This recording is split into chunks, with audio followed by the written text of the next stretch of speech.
औज़ुबिल्लाहिमिनश्शैतानिर्रजीम बिस्मिल्लाहिर्रहमानिर्रहीम। शुरू अल्लाह के नाम से जो बड़ा मेहरबान हायत रहम वाला। पाक है वो ज़ात जिसके कब्ज़े में ये पूरी कायनात है और कायनात का एक एक ज़र्रा उसके हुक्म की ताबेदारी करता है। तो प्यारे बच्चों, आप लोग कैसे हैं? अल्लाह ताला आपको अपनी हिफ्ज़ व अमान में रखे। आज का lecture physics class 9 unit number 5 है, चैप्टर नंबर 5 है। और इस यूनिट नंबर 5 जो ग्रेविटेशन वाला चैप्टर है, इसके शॉर्ट क्वेश्चंस यानी मुख्तसर सवालात करने जा रहे हैं। तो डियर स्टूडेंट्स, आपने ये सवाल बहुत अच्छी तरह तैयार करने हैं। इम्तिहानी नुक्ता नज़र से ये सवाल बहुत अहम है, इसलिए इस वीडियो लेक्चर से आपने एंड तक जुड़े रहना है ताकि अच्छी तरह ये शॉर्ट क्वेश्चंस तैयार हो जाएं।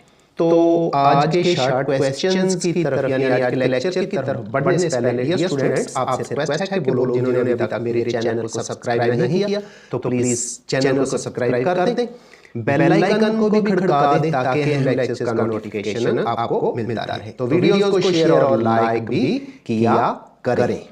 अस्सलामुअलैकुम दोस्तों, आज मैं आपको एक ऐसी बात बताने जा रहा हूँ शायद जिसका क्वेश्चन नंबर 5.2 से शुरू करेंगे। जो 5.1 है वो है MCQs वाला, उसको हम ना उसके साथ न्यूमेरिकल्स के साथ मिलाएंगे और वो क्वेश्चन नंबर 1 यानी MCQs मल्टीपल चॉइस क्वेश्चन और न्यूमेरिकल्स एक अलहदा लेक्चर के अंदर किए जाएंगे। तो चलें जी, इंग्लिश में भी क्वेश्चन सुन लिया करें।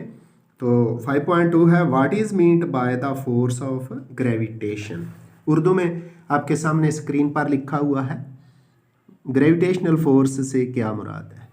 जो आप सुन लें इसका, कायनात में मौजूद ऐसी फोर्स जिसकी वजह से हर जिस्म दूसरे हर जिस्म को अपनी तरफ खींचता है, अट्रैक्ट करता है, ग्रेविटेशनल फोर्स कहलाती है। यानी कायनात के अंदर बेशुमार बॉडीज़ हैं, सारी बॉडीज़ एक दूसरे को अट्रैक्ट करती हैं। इस अट्रैक्शन की फ़ोर्स को हम ग्रेविटेशनल फोर्स का नाम देते हैं। अब इंग्लिश में भी ये सुन लें जी। इंग्लिश में हम इसको यूँ डिफ़ाइन करेंगे, there is a force with which every body in the universe attracts every other body with a force is called gravitational force. अब चलते हैं 5.3 की तरफ जी। 5वें यूनिट के अंदर मशक का जो तीसरा सवाल है, शॉर्ट क्वेश्चन है, वो कुछ यूँ है, do you attract the earth और earth attracts you, which one is attracting with the larger force, you are the earth. Urdu में भी सुन लें, आपके सामने है, क्या आप ज़मीन को खींचते हैं या ज़मीन आपको खींचती है? कौन ज़्यादा फोर्स से खींचता है, आप या ज़मीन? जिस फोर्स से ज़मीन हमें अपनी तरफ खींचती है उतनी फोर्स से ही हम ज़मीन को अपनी तरफ खींचते हैं। यानी दोनों की अट्रैक्शन बराबर है। मास का तो बहुत फ़र्क है, ज़मीन का मास बहुत ज़्यादा और उसकी निस्बत हमारा मास बहुत कम है, लेकिन अट्रैक्शन की फ़ोर्स एक दूसरे पर बराबर है। दोनों ही जिस्म की कशिश करने की फ़ोर्स बराबर लेकिन मुखालिफ सिमत में होती है। अब इंग्लिश के अंदर भी इस डेफिनेशन को सुन लिए जी। इंग्लिश में लिखते हैं, earth attracts our body towards its centre, we also attract earth with the same force. जितनी फोर्स ज़मीन ने हम पर लगाई थी उतनी हमने उस पर लगाई, बट इन अपोजिट डायरेक्शन। लेकिन ज़मीन हमको अपनी तरफ खींचते, हम ज़मीन को अपनी तरफ खींचते हैं। Both the forces are equal, ये दोनों फोर्सेस बराबर होती हैं, लेकिन इनके अमल करने की जो डायरेक्शन है ना वो एक दूसरे के अपोजिट होती है। 5.4 और आज के लेक्चर का तीसरा सवाल, what is a field force. Urdu में फील्ड फोर्स क्या है। अब जो आप सुने इसका इंग्लिश में भी और उर्दू में भी, ऐसी फोर्स जो किसी जिस्म पर उस वक़्त अमल करती है जब वो जिस्म उस फोर्स के फील्ड में यानी उसके दायराकार में मौजूद होता है, खा वो जिस्म फोर्स पैदा करने वाले जिस्म से मुतसिल हो या ना हो। इंग्लिश में भी सुन लें। The force which attracts a body which is in contact or in its field is called field force. अब बढ़ते हैं 5.5 की तरफ जी। 5.5 है why earlier scientist could not guess about the gravitational force. Urdu में आपके सामने है सवाल, कदीम साइंसदान ग्रेविटेशनल फोर्स का अंदाज़ा लगाने से कासर रहे क्यों? तो जवाब सुन लें इसका। ग्रेविटेशनल फोर्स की मिकदार बहुत कम होती है। इसकी पैमाइश के लिए सेंसिटिव आलात यानी सेंसिटिव इंस्ट्रूमेंट्स की ज़रूरत होती है। तो चूँकि पुराने वक्तों में इस तरह के सेंसिटिव इंस्ट्रूमेंट थे ही नहीं, पुराने वक्तों में इस तरह के आलात न थे, इसीलिए कदीम साइंसदान यानी अर्लियर साइंटिस्ट ग्रेविटेशनल फोर्स का अंदाज़ा लगाने से कासर रहे, क्योंकि उस वक़्त हसास यानी सेंसिटिव इंस्ट्रूमेंट्स नहीं बने थे, इसलिए वो ग्रेविटेशनल फोर्स का अंदाज़ा लगाने से भी कासर रहे। अब इंग्लिश में सुन लें जी। Since gravitational force is of small value यानी इसकी मिकदार बहुत कम होती है, sensitive instruments needs to measure it, इसकी पैमाइश के लिए बड़े सेंसिटिव यानी हसास किस्म के आलात की ज़रूरत पड़ती है। In earlier times there were no such instruments, क्योंकि पुराने वक्तों में तो इस तरह के इंस्ट्रूमेंट थे नहीं। So the earlier scientist could not guess gravitational force. Number 6 है how can you say that gravitational force is a field force. Urdu में सुन लें, आप किस तरह कह सकते हैं कि ग्रेविटेशनल फोर्स एक फील्ड फोर्स है। अब इसका जवाब सुन लें। ग्रेविटेशनल फोर्स एक गैर मुतसिल नॉन कंटैक्ट फोर्स है। मसलन जब कोई जिस्म बुलंदी की तरफ जाता है तो उसकी स्पीड कम हो जाती है। स्पीड कम होने की वजह यह है कि जो ज़मीन है उसको अपनी तरफ अट्रैक्ट करती है, जबकि वापसी पर स्पीड बढ़ती चली जाती है। अब चूँकि मोशन की डायरेक्शन और फोर्स की डायरेक्शन एक हो गई है, इसलिए स्पीड बढ़ती चली जाती है। ये ग्रेविटेशनल फोर्स की वजह से है कि जब कोई जिस्म ऊपर जाता है तो फोर्स नीचे की तरफ होती है, इसलिए उसकी स्पीड कम हो जाती है। जबकि कोई बॉडी नीचे को आती है ना, तो फोर्स भी मोशन की समत में होती है, इसलिए उसकी स्पीड बढ़ जाती है, खा वो जिस्म ज़मीन से मुतसिल हो या ना हो। यही फोर्स फील्ड फोर्स भी कहलाती है। अब इंग्लिश में भी इसका आंसर सुन लें। Gravitational force is a non contact force. For example, when a body moves upward its velocity goes on decreasing because the force of gravity is downward and body is moving upward. When body moves downward it goes on increasing. जब body नीचे को आती है उसकी speed बढ़ जाती है। This is due to the gravitational pull of earth. तो चूंकि ज़मीन की फोर्स भी नीचे की तरफ होती है। Whether a body is in contact with each other or not, such a force is called field force. The short question number 7, 5.7. Explain what is meant by gravitational field strength. Urdu में gravitational field की ताकत से क्या मुराद है, वजाहत कीजिए। अब जवाब सुन लें पहले उर्दू में। जूं हम ज़मीन से दूर होते चले जाते हैं तो ग्रेविटेशनल फील्ड जो है वीक हो जाता है, भी उसी निस्बत से कमज़ोर होता चला जाता है। ज़मीन के ग्रेविटेशनल फील्ड में किसी जगह यूनिट मास यानी 1 किलोग्राम पर अमल करने वाली ग्रेविटेशनल फोर्स उस जगह पर ज़मीन की ग्रेविटेशनल फील्ड की ताकत या स्ट्रेंथ कहलाती है। और ये बिल्कुल वही वैल्यू होती है जो कि सतह ज़मीन या ज़मीन से ऊपर ग्रेविटेशनल एक्सोरेशन जी की कीमत होती है, यानी ये उसी तरह बढ़ती या कम होती है।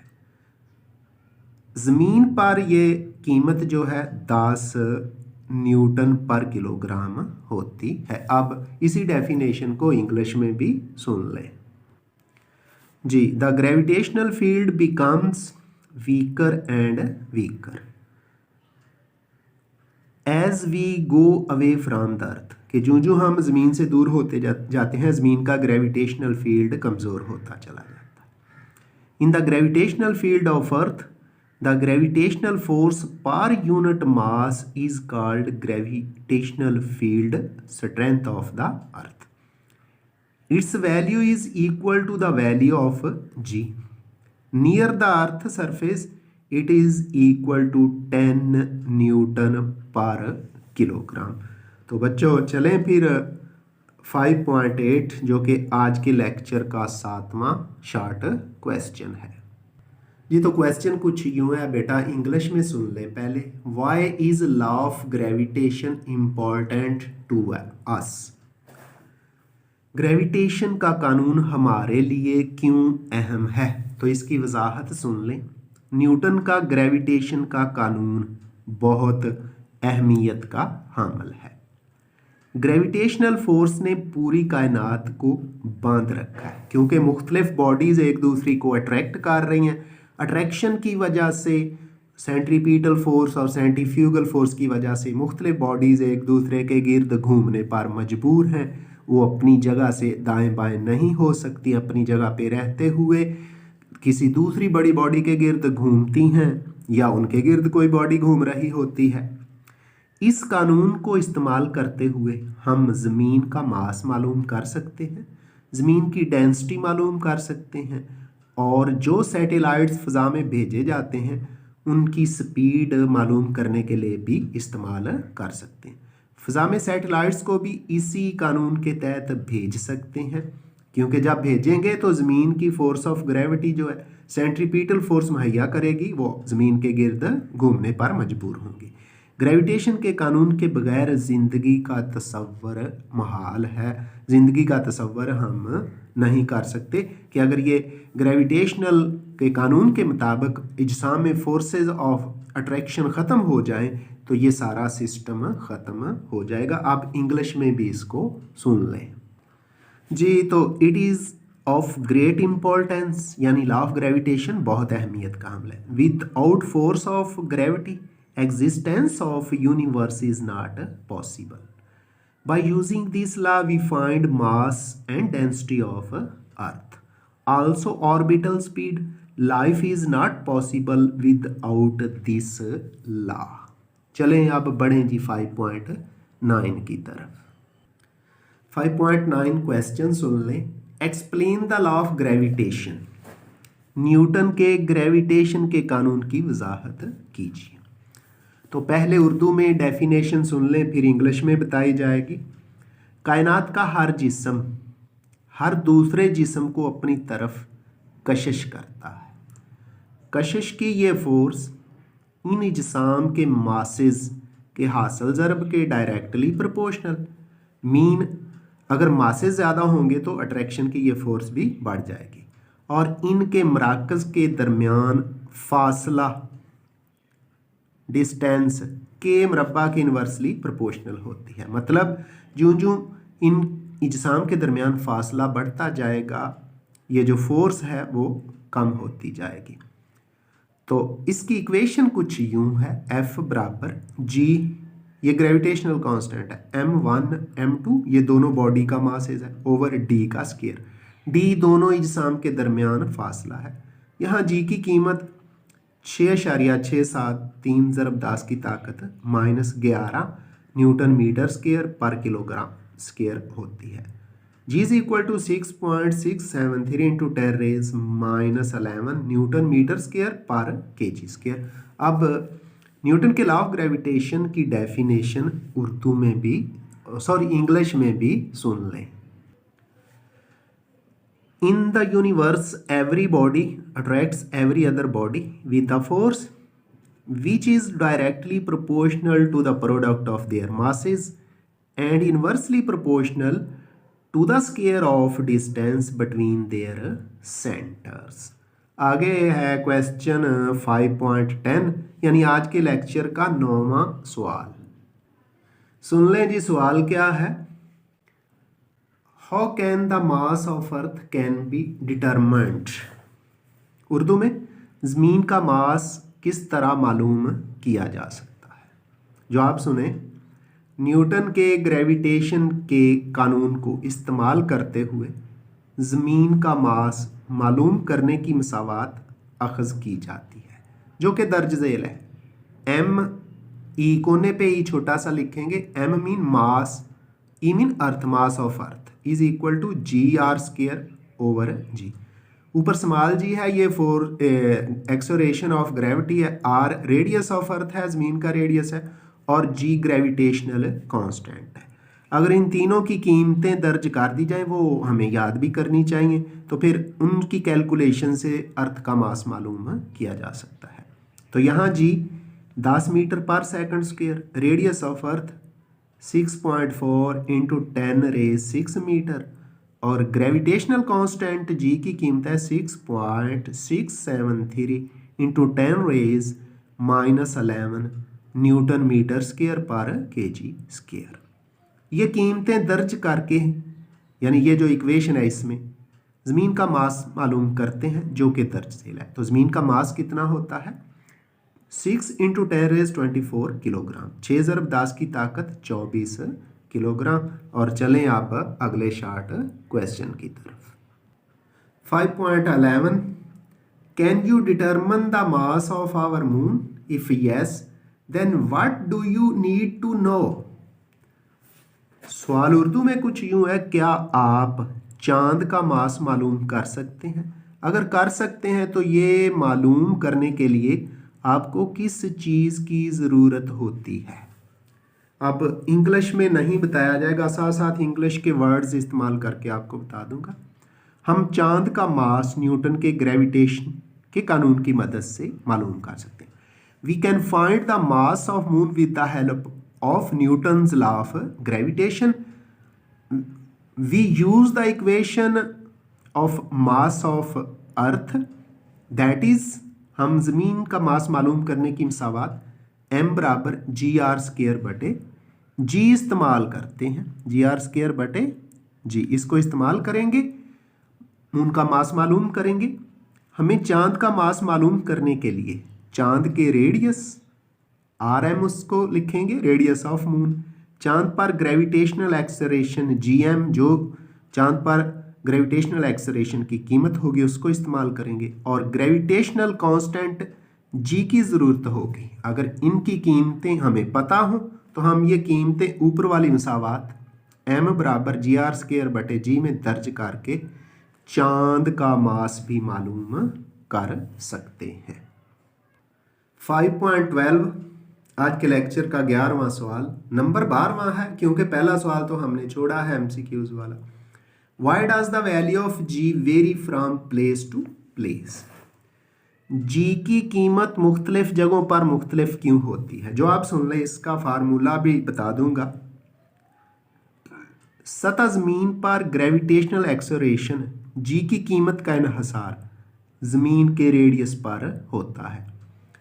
और वैसे हम कहते हैं कि ज़मीन गोल है, लेकिन ज़मीन गोल नहीं है, एलिप्टिक है, बैजा नुमा है, अंडे जैसी है। इसका मतलब है सेंटर से अंडे के किनारों का फासला एक जैसा तो नहीं रहता, कहीं ज़्यादा कहीं कम। इसी तरह जब ज़मीन मूव करती है, घूमती है सूरज के गिर्द, तो वो भी टेढ़ी हो जाती है, अंडे जैसी एलिप्टिक हो जाती है, इसलिए उसका भी रेडियस तो एक जैसा नहीं रहता।